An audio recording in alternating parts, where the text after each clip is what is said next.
Napakamura at mabibili sa inyong suking tindahan. Alam na kaya ng mga otoridad ang bagong gamit sa acetone? Ang kawalan ng tubig hindi na lang pala sa Metro Manila. Sa Metro Cebu, malaking bahagi na raw ng populasyon ang sumisigaw ng tubig. Prinsesang pareho raw ni Gabriela silang sa tapang. Mas matanda nga lang ng ilang milenyo. Pero may chismis, katang-isip lang daw si Prinsesa Urduha. Personal naming inala. Sinaliksik ang bawat anggulo. Bawat detalye ay kinumpleto. Ang lahat ng yan ay nakatala Sa Reporter's Notebook.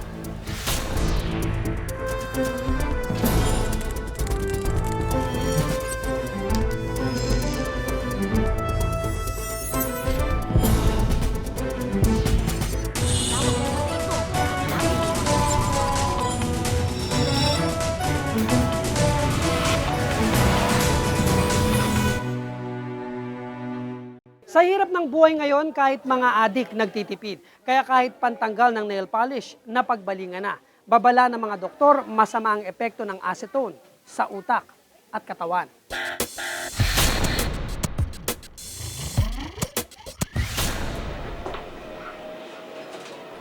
limang taong naging manikurista si Ninita.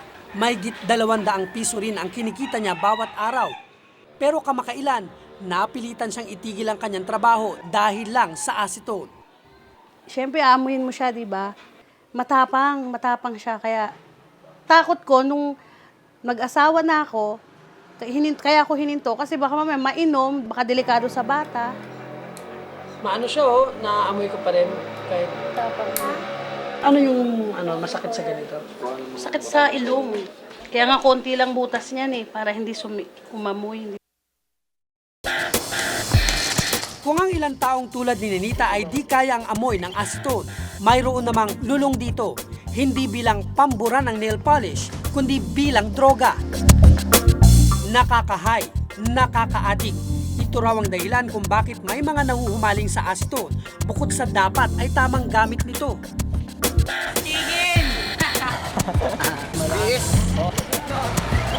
Ang grupong SBS, isang gang ng mga kabataan sa Malate. Ang magbantay ng mga sasakyan ang kanilang trabaho. Mga parking boys kung tawagin. Pero hindi lang ito ang kanilang pinagkakaabalahan gabi-gabi. Habang nagbabantay, iniipon nila ang perang bigay ng mga customer sa kanila.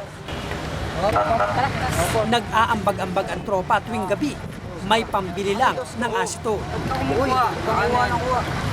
Pamili lang ako. Pag gano'n, kuya, nagpa-practice lang ko kami. Ilang sandali pa, umpisa na ng kanilang session. Isang bote ng acetone sa halagang 10 piso at basahan sa bawat isa. Sold na raw ang buong tropa. Ako wala pa na. Wala pa na. Gusto lang Wala. Nagkakagawan po sila. Tol! Yan po. Bote! Ano ba yung bote? Paano yung trip? Paano yung tama sa'yo? Ha? Magang pakaramdam. Manid ang katawan. Manid. At mabango. Ang solvent talaga mabango sa ilong. Kaya masarap siguro. Pero yung mga ginagawa ng pulis, mga Masarap ang solvent. Sabay-sabay nilang sinisinghot ang acetone sa gilid ng kalsada. Parang nasa langit raw ang kanilang pakiramdam kapag nakakasinghot ng acetone. Tamang trip na may kapangyarihan ka para sa Dragon Ball. Universe. Dito raw nila ibinubuhos ang kanilang mga galit at problema. Baga, maano sa amin, dahil sa problema, ganun. Oh. Problema na magulang. Maraming balakid, di ba? Problema sa pamilya, tropa, ganun. Hindi ba kayo pinapagalitan ng mga magulang nyo? Napagalitan. Ha? Go. Ano sinasabi? Bisyo ka ng bisyo. Ano yung sinusumbat nyo pag gano'n yung sinasabi na bisyo kayo ng bisyo? Ganyan rin naman kayo.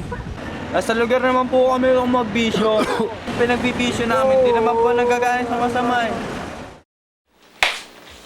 Ayon kay Dr. Lynn Panganiban, isang toxicologist, Ang acetone ay isang uri ng solvent gaya ng rugby. No, so pag sinabi natin solvent, ginagamit siya para tunawin yung ibang mga chemical na ang form nila ay solid. No, so maraming gamit siya. So ginagamit siya sa mga industrial processes, kumari sa mga computer companies. Tapos, syempre, for commercial reasons, ang kadalasan alam natin na acetone, pangtanggal siya talaga ng mga nail polish. Kabilang ang acetone sa ketones family na kadalasang ginagamit na pangtunaw sa mga bagay. Dahil sa amoy kaya adik ang ilan dito. Downer o pampaantok daw ang kadalasang dulot nito sa taong gumagamit nito. Nagpo-produce to ng dizziness, kung minsan excitement, yung na-excite din sila, so parang na-high din sila. Kasi ang effect nito isa sa nervous system din natin. Lingid sa kalaman ng marami, pangunahing sangkap din ang acetone sa paggawa ng shabu. At kapag hindi nagamit ng tama ang acetone, maaari itong magdulot ng peligro sa kalusugan ng tao. It is a dangerous chemical because it produces harm to the body. Sa paliwanag ni Doktora Panganiban, kapag madalas daw na sinisinghot ang acetone, pumapasok ito sa iba't ibang bahagi ng katawan tulad ng utak, puso at atay. Pinapaliit nito ang utak, kaya raw ito nasisira. Para siyang shabu, no? So, directly talaga sinisira niya yung substance ng utak, yung sinasabi nilang cerebral cortex, diretso, sira. So, ang mangyayari, liliit ang size ng ng brain mo. Pero hindi lang utak ang sinisira nito, kundi maging ang atay at puso ng tao. So, nagiging sensitive ang puso natin. So, pwede heart attack. Peligro nga raw ang maaaring maidulot kapag nalulung sa acetone. Ang pagkahumaling dito ng ilan ang maaaring sumira pa sa kanilang kalusugan at kinabukasan.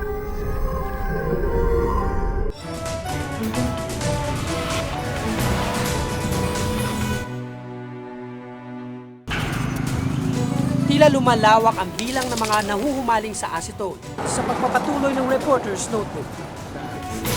Matamis.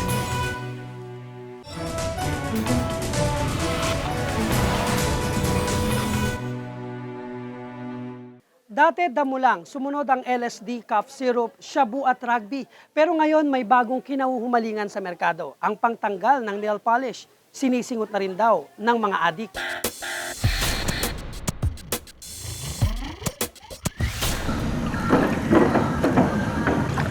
Mahigit 3 taon ng bangkero si Mang Igoy, di niya tunay na pangalan. Sa kanyang edad na 40, nahumaling siya sa acetone. Mahigit 2 taon na raw siyang adik dito. Sa mga kasama niyang bangkero raw siya natuto nito. Kaya naman halos araw-araw kung gumagamit daw siya ng acetone. Tulad ng ilan, dito raw niya ibinubuhos ang kanyang mga problema sa buhay. Magandang ng sarili ko, kondisyon. Limot ko lahat yung bagay na dapat na yung mga problema para baliwala. Bawat araw iniipon daw niya ang kanyang kinikita sa pagbabangka para lang makabili ng acetone. Dahil sa kanyang edad, naisip-isip na raw ni Mang Igoy na itigil ang kanyang bisyo. Nararamdaman ko naman sarili ko na para iba talaga kaysa doon sa hindi sa dati kong sitwasyon, hindi ganun. Ang barkada naman ni Rico at Mambo, mga nasa high school, minsan ang sinubukan ng acetone. Hindi na raw nila ito natigilan. Parang langit nga daw ang trip ng acetone, kaya nila ito binabalik-balikan. Pag tinira niyo yun, para rin mo kayong lumulutang, masarap po pakiramdam. Pagkagaling sa eskwela, diretso na sila sa bahay para makasinghot ng acetone. Last din talaga, yun lang ho ang murang pang Hindi mo namin kaya presyo ng mga mahal na pang acetone kahit saan mo makakabili ho kayo. Parang parehas din naman ho ang tama nun. Matamis. Aminado silang maraming hindi magandang dulot ng acetone tulad ng sakit sa ulo at pagkahilo, pero hindi na raw nila ito kayang itigil pa. Mahirap na rin po. Naging bisyo na nga po . Tila lumalawak ang bilang ng mga nahuhumaling sa acetone. Ayon sa Dangerous Drugs Act of 2002, kasama ang acetone sa mga tinatawag na prohibited solvent. Ang sinumang mahuli na gumagamit nito, 6 na buwang rehabilitasyon ang aabutin para sa unang paglabag. Pagkakakulong naman ng mula 6 hanggang 12 taon ang parusa sa mahuhuli sa pangalawang pagkakataon. That's my boy. Pero higit na nakakabahala rin ang tila kawalan ng alam ng mga otoridad na may ganitong uri ng adiksyon.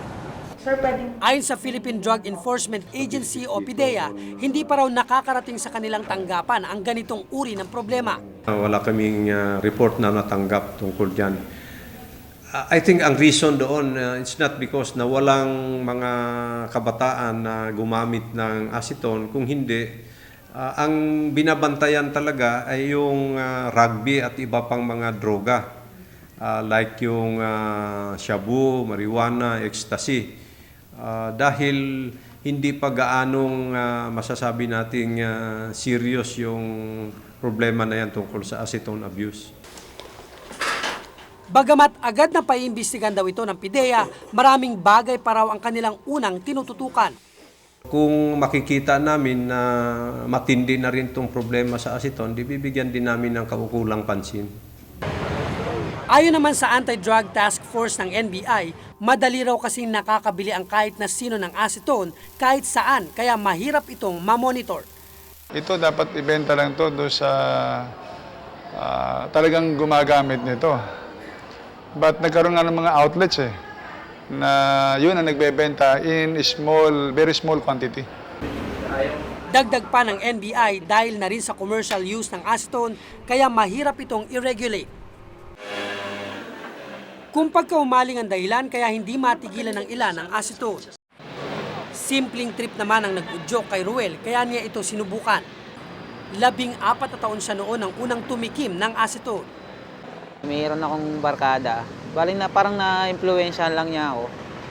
Bali 3 sila tapos bali naging mga 6 kami ganyan. Tapos parang napasama rin ako sa kanila. Nalay ko rin kasi nababanguhan ako sa mabango sa yung amoy ko sa kanya. Acetone, downers. Iba raw ang naging tama ng acetone sa kanya. Masakit sa ulo, tapos ano kayang aantukin ka na, ganyan. Ngayon, wala na raw bisyo si Ruel. Imbis na malulung pa sa droga, pinag-uukulan niya ng pansin ang paghahanap buhay bilang isang driver. Kung iisipin, napakasimple lang ang gamit ng acetone. Pero ika nga, kung aabusuhin ng sino mang tao, ang mga abuso rito, sa huli, siya ang talo. Ako si Cesar Apolinario at ito ang nakatala sa aking reporter's note.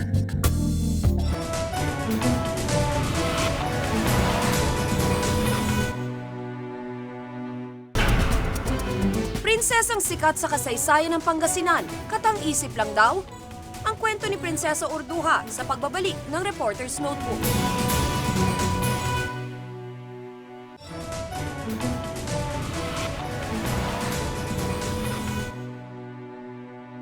Prinsesang bida sa kasaysayan ng Pangasinan, sikat daw dahil sa kapangyarihan at tapang. Pero ayon sa mga dalubhasa ngayon, imbento lang ang kwento ng prinsesa. Pero syempre, may kumukontra.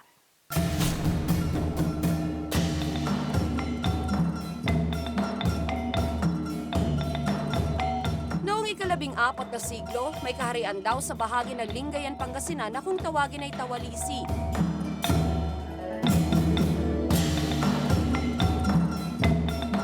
Isang prinsesang mandirigmang ubod ng tapang ang sinasabing namuno. Siya si Prinsesa Urduha, itunuturing na bayani sa Pangasinan dahil sa pagtatanggol niya rito laban sa mga mananakop. Pero ngayon may mga nagsasabing di raw totoo ang kanyang kwento.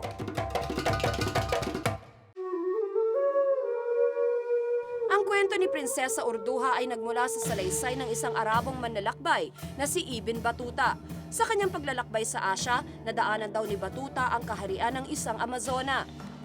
Nang mabasa ng scholar na si Jose Rizal ang salaysay, sinabi niyang ang Tawalisi ay nasa hilagang bahagi ng Pilipinas. Mula noon ay nagpasalin-salin na ang kwento ni Urduha, mandirigmang prinsesa ng Pangasinan. Philippine Centennial, remember in 1998. Pero noong 1951, kinwestiyon ni Dr. Nicolas Zafra ng UP ang tanggap na kaalaman tungkol kay Prinsesa Urduha. Ipinaliwanag sa amin ni Professor Rosario Cortez ang naging posisyon ng yumaong si Zafra. The UP Department of History should certainly be credited with demolishing certain myths, exposing errors in Philippine history. Hindi raw maaaring nasa Pilipinas ang Tawalisi kung totoo man ang lugar. In Tawalisi, there were elephants. Now that claim alone is enough to disprove that Tawalisi was in Pangasinan, because there is no record of elephants having roamed in Pangasinan. Pati si Professor Maria Luisa Camagay ng UP, kumbinsidong isang alamat lang si Urduha. Tumutukoy siya sa lugar ng yung French Indochina noon or Indochina. So, yun French Indochina is Vietnam, Laos or Cambodia. Siguro yung tradisyon ng mga Apasona, mas buhay doon o baka maaring buhay doon pero hindi sa atin. Myth o mito lamang daw si Prinsesa Urduha. Ito ang opisyal na posisyon ng Departamento ng Kasaysayan ng UP. Pero kung hindi totoo si Urduha, bakit sa ilang material na ginagamit sa pagtuturo ay hinahanay siya kasama ang ibang mga bayani? Idolo ng babaeng ito si Prinsesa Urduha. Maging ang kanyang mga magulang, idolo rin ng prinsesa. Princess Urduha kasi ang ipinangalan sa kanya. Hindi na raw mahalaga ang sinasabi ng ilan na hindi totoo si Prinsesa Urduha. Kahit ano ang the belief or alin ang tama, syempre kapangalan ko, siya ang hero ko.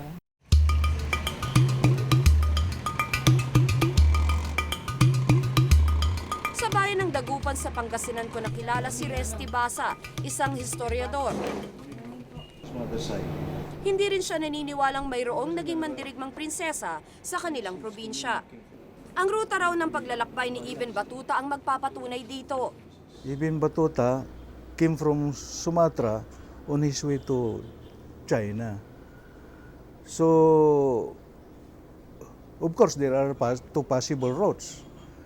Following the western side of the China Sea or following the eastern side of China Sea, which is the Philippines. So, most likely, he traveled following the western side of the China Sea because that is the shorter route from Sumatra to China.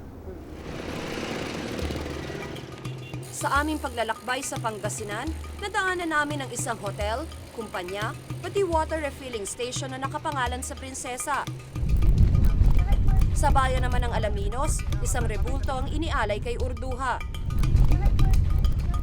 At sa Lingayen, Kapitolyo ng Pangasinan, pinangalanan ng opisyal na tahanan at opisina ng gobernador bilang Princess Urduha House.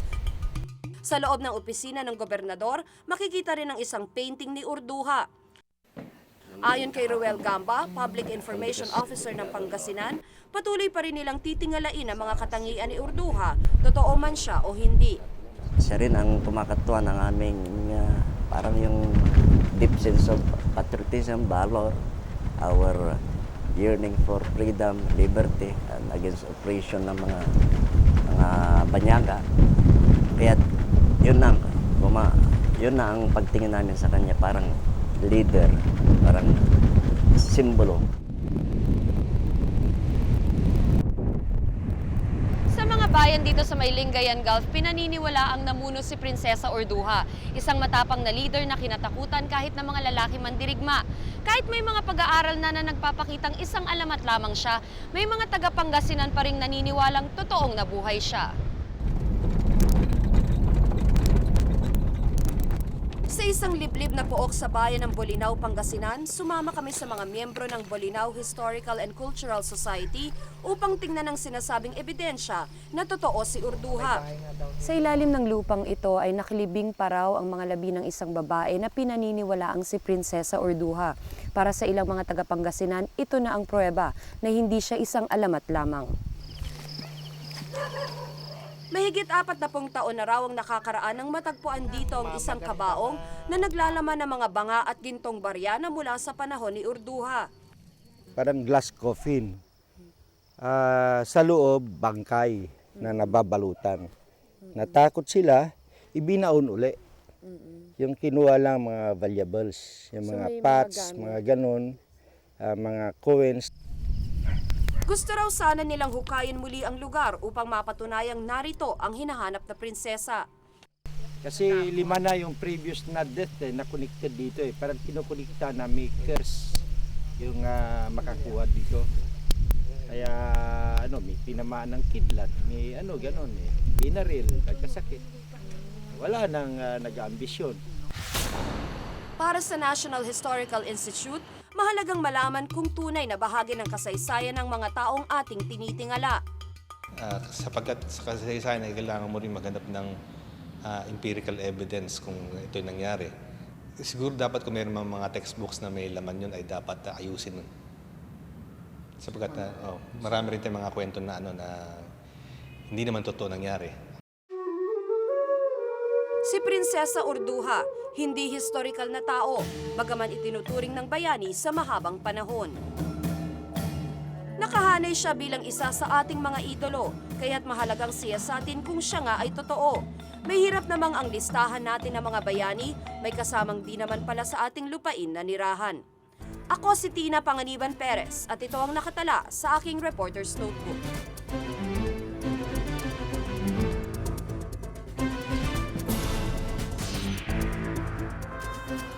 Kwento ng mga tigang na lupain at kabahayan sa Metro Cebu sa pagpapatuloy ng Reporter's Notebook.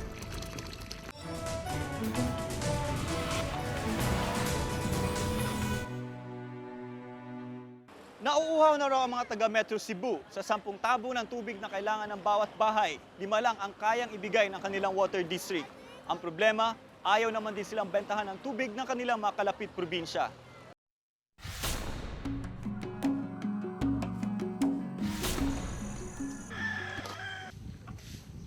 Sa Barangay Busay sa Cebu City, halos hindi pa man tirik ang araw. Si Mang Venerando gising na. 1 oras din siyang naglalakad para lang may magamit ang kanyang pamilya na tubig. Kasi ang spring sa baba, yung bahay namin dito sa taas. Kasi karamihan sa mga bahay dito sa nakalagay sa taas, wala kaming pa mga bahay punta dito sa bahay namin, tubig. Sa spring water reservoir o bukal na ito, kumukuha si Mang Venerando ng tubig. Hindi raw kasi umaabot ang serbisyo ng tubig sa kanilang lugar, ang sitio Babag 1. Kung tutuusin daw, mas nanaisin pa raw nilang walang kuryente kaysa walang tubig. Kung may tumulong sa amin, ang gusto namin maayos yung tubig namin papunta sa mga bahay namin sa taas. Isa lang ang Barangay Busay sa nakakaranas ng krisis sa tubig sa Cebu City. Katunayan, 50% lamang ng buong Cebu City ang kayang serbisyuhan ng Metropolitan Cebu Water District o MCWD, ang tagapangasiwa ng tubig ng Cebu City. Bagamat pinakamatandang lungsod sa Pilipinas ang Cebu, larawan ito ng isang maunlad na syudad. Pero akalain mo bang ang isa sa pinakamayamang lungsod ng bansa, kinakapos na raw sa tubig? Sinamahan ako ni Engineer Ernie Delco ng MCWD sa isa sa pinagkukunan ng kanilang tubig, ang Buhisan Dam, ang kaisa-isang dam ng Cebu. 5% raw ng tubig na dinadala sa syudad mula rito. Samantalang ang malaking bahagi raw ay nanggagaling sa mga malalaking deep well. Ayon sa kanya, kapos na kapos raw ito para matugunan ang pangangailangan ng may 10,000 pamilya at ilang establisamento. Dagdag pa raw ang patuloy na paglaki ng populasyon ng Cebu, samantalang ang pinagkukuhanan ng tubig, limitado. If I have to answer yes or no, talagang yes. Pero yung degree of shortage, baka sabihin mo, grabe ang shortage sa supply. Sa Neville Hills, Busay, Cebu City, nakilala ko si Joseph Libres, isang government employee at may 6 na anak. Kung pagmamasdan, tila wala siyang problema sa paglilinis ng aso, pero ang ginagamit niyang tubig galing sa pinagbanlawan ng mga nilabhang damit. 20 taon na raw silang nagtitiis at nagre-recycle ng tubig.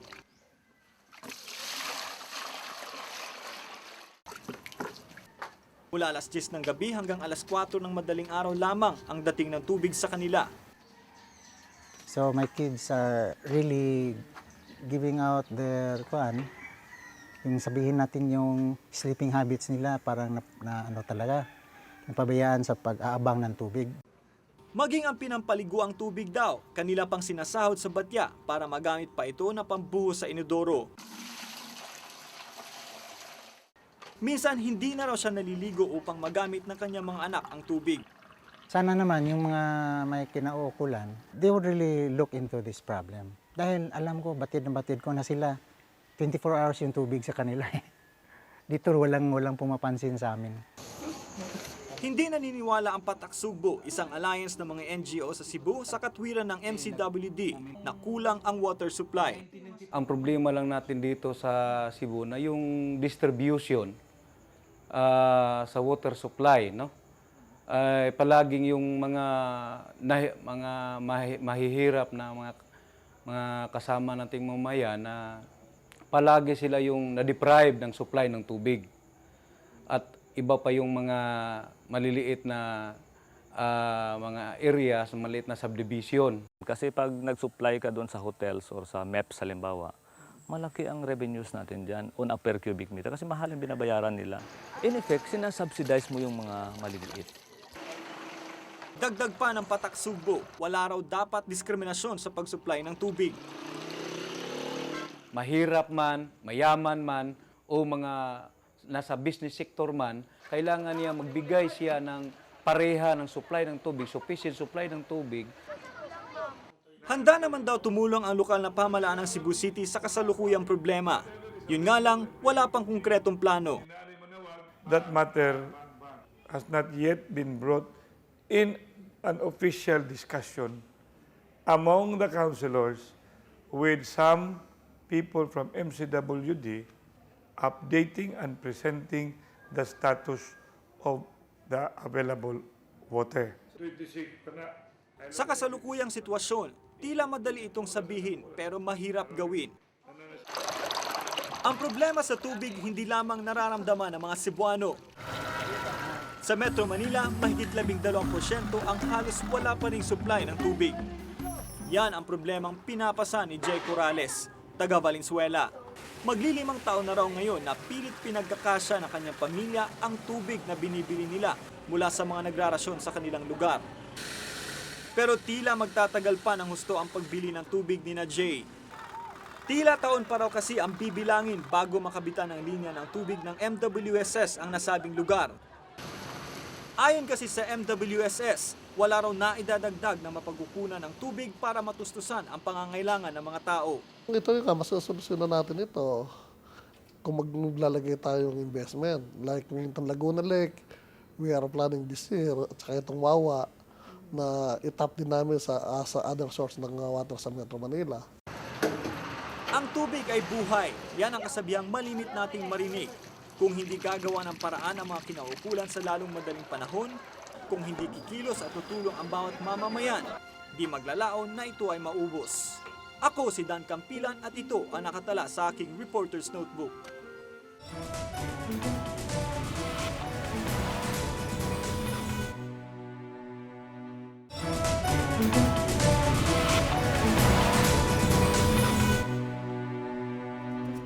Kung may nais kayong ipasiyasat na mga isyo o balita, maaari kayong tumawag sa amin sa numerong 928-4239. Maaari rin kayo mag-email sa amin sa reportersnotebook@gmanetwork.com. Para sa malalimang pagtingin sa mga isyu at balita, samahan kaming muli sa susunod na Martes. Ako si Tina Panganiban Perez. Ako si Dan Campilan. Ako po si Cesar Apolinario at ito ang Reporter's Notebook. Napapractice lang ko kami. Hindi pa ako kami veterano. Ako talo. Walang maro lagi. Huwag kayo madilim.